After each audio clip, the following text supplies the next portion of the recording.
और जब उन्होंने अपना असबाब खोला तो देखा कि उनका सरमाया वापस कर दिया गया है। कहने लगे, अब्बा हमें और क्या चाहिए, देखिए ये हमारी पूंजी भी हमें वापस कर दी गई है और हम अपने अहलो यार के लिए फिर गल्ला लाएंगे और अपने भाई की निगहबानी करेंगे और एक बार शुक्र ज्यादा लाएंगे कि ये गल्ला जो हम लाए हैं थोड़ा है। याकूब ने कहा कि जब तक तुम अल्लाह का अहद न दो कि इसको मेरे पास सही और सालिम ले आओगे, मैं इसे हरगिज़ तुम्हारे साथ नहीं भेजने का, मगर ये कि तुम घेर लिए जाओ यानी बेबस हो जाओ तो मजबूरी है। बस जब उन्होंने वालिद को अपना कौल दिया तो याकूब ने कहा कि जो कौल करार हम कर रहे हैं उसका अल्लाह ज़ामिन है, और फरमाया कि मेरे बेटो एक ही दरवाजे से दाखिल न होना बल्कि जुदा जुदा दरवाजों से दाखिल होना, और मैं अल्लाह की तकदीर को तो तुमसे रोक नहीं सकता। बेशक हुक्म अल्लाह ही का है, मैं उसी पर भरोसा रखता हूँ और अहले तवक्कुल को उसी पर भरोसा रखना चाहिए। और जब वो उन मकामात से दाखिल हुए जहाँ जहाँ से दाखिल होने के लिए उनके वालिद ने उनसे कहा था, तो वो तदबीर अल्लाह के हुक्म को जरा भी टाल नहीं सकती थी। हाँ, वो याकूब के दिल की ख्वाहिश थी जो उन्होंने पूरी की थी, और बेशक वो साहिब इल्म थे क्योंकि हमने उनको इल्म सिखाया था, लेकिन अक्सर लोग नहीं जानते। और जब वो लोग यूसुफ के पास पहुंचे तो यूसुफ ने अपने हकीकी भाई को अपने पास जगह दी और कहा कि मैं तुम्हारा भाई हूँ, तो जो सुलूक ये हमारे साथ करते रहे हैं उस पर अफसोस न करना। फिर जब उनका असबाब तैयार कर दिया तो अपने भाई के थैले में अखोरा रख दिया।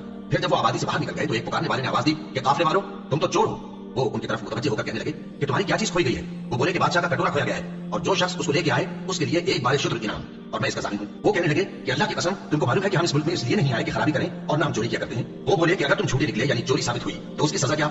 उन्होंने कहा कि उसकी सजा ये है कि जिसके थैले में वो दस्तयाब हो वही उसका बदल करार दिया जाए। हम जालिमों को यही सजा दिया करते हैं। फिर यूसुफ ने अपने भाई के थैले से पहले उनके थैले को देखना शुरू किया, फिर अपने भाई के थैले में से उसको निकाल लिया। इस तरह हमने यूसुफ के लिए तदबीर की, वरना बादशाह के कानून के मुताबिक वो अपने भाई को ले नहीं सकते थे, मगर यह कि अल्लाह चाहे हम जिसके चाहते हैं दर्जे बुलंद करते हैं और हर इल्म वाले से बढ़कर एक बड़ा इल्म वाला है।